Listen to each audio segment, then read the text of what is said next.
ప్రభు నందు ప్రియులారా, ప్రభు నామమున మీకు వందనములు. ఈరోజు దేవుని యొక్క వాక్య ధ్యానము ఆదికాండము 6వ అధ్యాయము 22వ వచనము.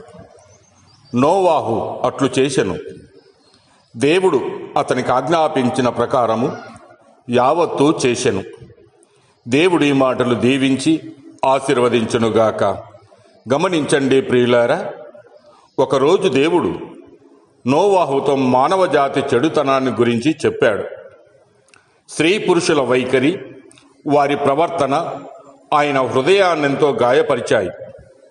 మనుషులందరినీ నాశనము చేయడానికి తాను వరదను పంపించబోచున్నట్లు చెప్పాడు. అంతేకాదు, నోవాహు తన కుటుంబము, తన పశువులు బ్రతికేలా ఒక ఓడను సిద్ధం చేసుకోమని చెప్పాడు.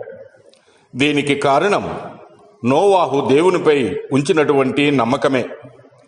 నోవాహు అంతకు ముందెన్నడూ వరదలు చూడలేదు. 40 రోజులు వర్షము పడుట కూడా తాను ఎరగడు.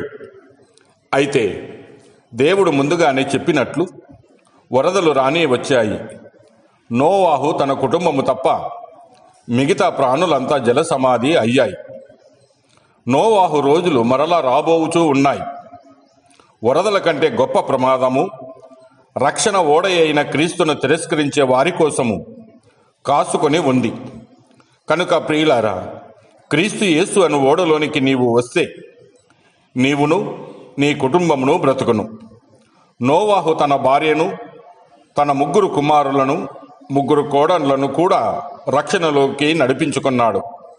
అలాగుని మరి మీ కుటుంబము రక్షింపబడినదా? దేవుడు చెప్పినట్లు నువ్వు చేస్తే నీ కుటుంబము కూడా రక్షింపబడును. దేవుడు మిమ్మల్ని దీవించి ఆశీర్వదించునుగాక.